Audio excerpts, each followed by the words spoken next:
शादी ब्याह महंगे हो गए हैं तो इसका आसान तरीका है कि खामोशी से कर लें, 4 साल बाद मीडिया निकाल लेगा, पता ही ना चले किसी को।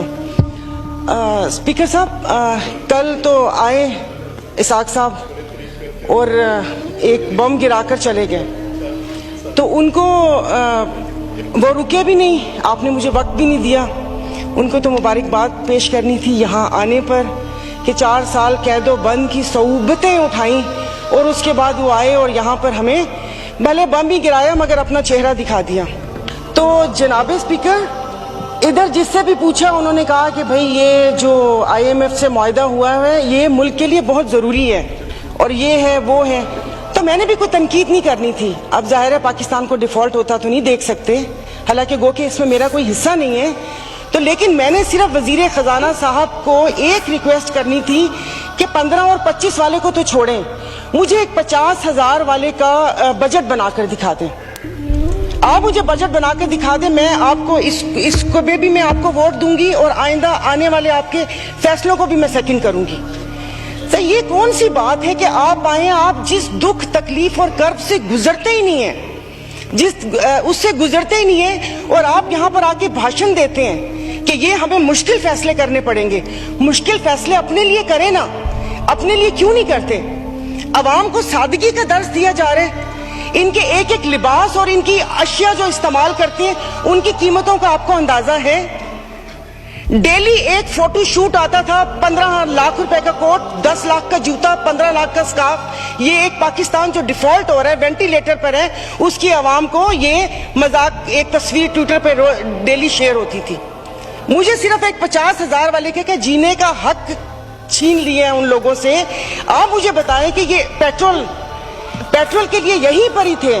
मेरी एक और आपसे रिक्वेस्ट है कि कोई ऐसा रूल है कि जो हुकूमत है वो यहीं बैठी रहे और अपोजिशन के वो बेंच हो जाए, क्योंकि मेरे ख्याल में इन बेंचेस में, इन चेयर्स में कोई प्रॉब्लम है कि यहाँ पर बैठने वाला बोलता है और वहां पर जाकर सुम्मुन बुकमुन उम्यून बन जाते हैं ये लोग, इनकी जुबान नहीं चलती। और यही जब मैं वहां पर बैठ के हुकूमत पर तनकीद करती थी तो यहाँ पर सब बैठे डेस्क बजाते थे। आज जब मैं यहाँ पर खड़ी होकर हुकूमत पर तनकीद करती हूँ तो उन सबको प्रॉब्लम होता है। तो जनाबे स्पीकर, इन्होंने तो यहाँ तकरीर कर दी, इस तकरीर के बाद अगर इतनी हिम्मत है, कल मैं एक ग्रोसरी शॉप तक गई थी, वो भी कोई F6 नहीं गई थी, यहाँ कोई चाइना मार्केट के पीछे कोई दुकान है, वहां पर जाकर आप लोगों की तकलीफ, उनकी आंखों से उनका अंदाजा लगा ले। मुझे यहाँ पर कल ये करंट डेफिसिट और खुदा जाने क्या क्या बता रहे थे, मैं या आप अपने हलके में जाकर किसी गरीब आवाम को क्या इनको करंट डेफिसिट बताएंगे कि हमारी अयाशियों से तुम लोग इस साल तक पहुंचे हो, अब तुम ही लोगों को बर्दाश्त करना पड़ेगा, ये कुर्बानी तुम लोगों को देनी पड़ेगी। लेकिन फिर मैंने सोचा कि कुर्बानी तो हलाल जानवर की जायज है, तस्मीन हम हलाल हैं, जिनकी कुर्बानी नहीं है उनकी कुर्बानी जायज नहीं है। अब आप देख लेंगे कि यहाँ पर उठते ही जो बोला था, मैं आज इस फोरम पे अपनी पार्टी की तरफ से, मुस्लिम लीग फंक्शनल और सदर पीर पगारा और सदरुद्दीन शाह की तरफ से मैं आप बिलावल साहब को मैं दावत देती हूँ कि आप सिंध से महंगाई मार्च शुरू करें, हम आपके साथ हैं। और मैं अपने एमक्यूएम के भाइयों को, ये वक्त है अपनी महाजर कौम के सारी गिले दूर करने का कि तब भी आप लोगों के साथ थे महंगाई के लिए और आज भी इस हुकूमत को लात मारी है इस महंगाई की वजह से। लेकिन हम यहाँ पर बैठ के सिर्फ बातें करेंगे। यहाँ पर मेरी कुछ मेंबरान से बात हुई है, नाम नहीं लूंगी मैं, एक से मैंने कहा कि कल तुम डेस्क तो ना बजाते, सुन ली थी तकरीर, कहता गरीब पैदा क्यों होता है, गरीब का कसूर है। इधर किसी ने मुझे बोला कि मुसलमान को सब्र और शुक्र का दर्स दिया गया है, सब्र शुक्र करें, पूरी दुनिया में महंगाई है। मैं टिम हॉर्टन्स और क्या कहते हैं PSL का मैच देखने वाले और कराची 2 दरिया में खाने वालों की बात नहीं कर रही, मैं उसकी बात कर रही हूँ जिसके 5-5 बच्चे और एक बाइक है, वो पेट्रोल भरवाएगा, दवाई लेगा या क्या करेगा। इन्होंने यहाँ पर वो कहते हैं कि शहद में घोल घोल के यहाँ पर सारा ये बजट बता दिया।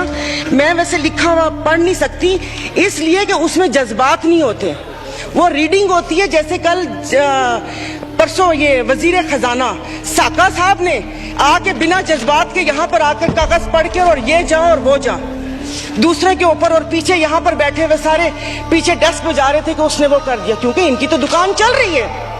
मैं उस दिन नहीं थी, मैं उनको खराजे तहसीन पेश करती हूँ मुफ्ती अब्दुल शकूर को कि जिन्होंने एटलीस्ट इन 2 वजारतों के कपड़े उतार कर हम लोगों को दिखाए।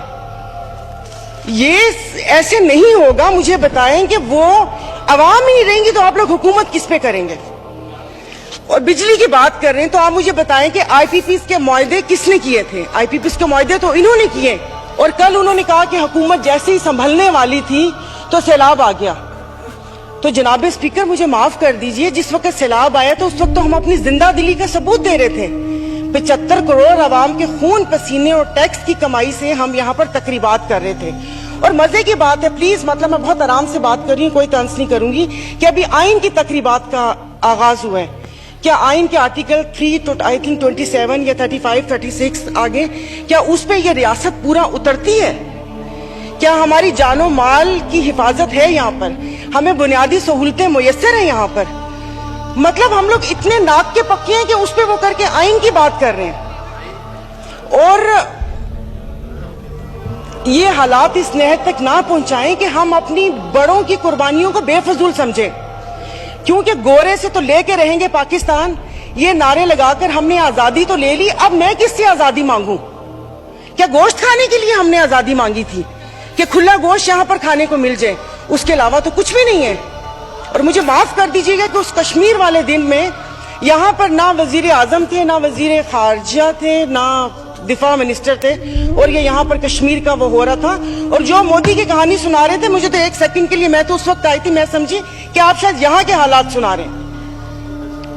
मुल्क को पता नहीं आप लोगों ने कहां से कहां पहुंचा दिया। टैक्सीज की बात करें, जैसे अभी मेरे भाई ने बोला कि रमजान आने वाला है, मशरूबात पर, अरे मीठे मशरूबात पर क्यों टैक्स लगा रहे हैं? कड़वे मशरूब को लीगल करके उसके ऊपर टैक्स लगाए ताकि रेवेन्यू भी मिले पाकिस्तान को। मीठे मशरूबात, गरीब रोजा रख के एक उसकी ख्वाहिश होती है रूह अफ़ज़ा पीने की या वो करके, और उन्होंने कहा बाकी चीजों पे टैक्स नहीं लगा। मुर्गी गोश्त महंगा नहीं हुआ, वो अल्हम्दुलिल्लाह हमारे पाकिस्तानी खुद ही महंगा कर लेंगे। जनाब स्पीकर, अभी वजीर आजम साहब ने कहा था कि ये जो थर कोल है ये गेम चेंजर होगा, उसके ऊपर तो टैक्स लगा दिया। वो क्या गेम चेंजर होगा? नहीं, उसको हलाल कर दे, मीठा तो गरीब पीते हैं, आप लोगों को उसको लीगल करके उसके ऊपर टैक्स लगा देना चाहिए। तो जनाब स्पीकर, ये सब बैठ के इसके मसले को, जनाब स्पीकर ये ऐसी बात करते हैं यहाँ पर। अब मैं सायरा बानो नाम है, एक्टिंग भी बहुत अच्छी करती हूँ। इन सब की आवाज के साथ इनको इनका कोरम याद दिलाऊंगी। जो यहाँ पर 5 दिन लगातार आप करो तो हलाल, फर्क नहीं पड़ता ना, दुखा हुआ हो तो तब ना। मैं आपको अपना से शेदातपुर में 2 हफ्ते पहले, 1 हफ्ते में 4 खुदकुशी हुई है, और मैं इस ऐवान के सामने कहती हूँ कि ठीक है मेरे हस्बैंड वेल ऑफ हैं, बट मैं एक मिडिल क्लास फैमिली से हूँ। मेरे भाई ने परसों मुझे मैसेज किया और उसने बोला कि दुआ करोगे मैं मर जाऊं। और वो सिर्फ एक मेरा भाई नहीं है, मैं पूरे अपने जो भाई जिनका राब्ता मुझसे नहीं है, मैं उनकी मैं बात कर रही हूँ। जब स्पीकर कल मैं गई थी, वो जिस बंदे ने 4 टमाटर और 4 आलू लेकर 400 उसके पास नहीं थे, उसने पर्स निकाला, मैं शर्म से गड़ के मर गई। 272 लीटर पेट्रोल आप लोगों ने मुश्किल करनी है तो आप V8 और बड़ी बड़ी ग्रैंड क्रूजर को 500 लीटर पेट्रोल देना, गरीब को आप नहीं वो करें। दवाइयां तो वो दवाई नहीं मिलती, सरकारी अस्पताल का आपने हाल देख लिया। मैं प्लीज आप मार दें, आप प्लीज मार दें। ये मेरी बहन पीछे बैठी हो तो पीछे ही बैठी रहो, अगली दफा की टिकट नहीं मिलेगी अगर ज्यादा चुटचुट ऑनरेबल स्पीकर, मतलब इनके दिमाग मिले ही नहीं उन लोगों से, इनके भूसा भरा हुआ दिमाग में। मेंबर आप मुझे एड्रेस करें। और नहीं सर, ये ऐसे बोलती कोई काम है नहीं, पार्टी में कोई पूछता है नहीं, और यहाँ पर आके सिर्फ ये 4 अल्फाज बोल के और उसको वो कोशिश करती है कि हमने भी उंगली कटवा के शहीदों में नाम लिखवाया। मतलब ये कौन लोग हैं? आप जारी रखें। तो आप मुझे बताइए, अशराफिया तो चली जाएगी यहाँ से, तो हम बदमाशियों को मार देना कि इस मुश्किल हालात में भी जीने की ख्वाहिश रखते हैं, ये बदमाशी नहीं है तो और क्या है?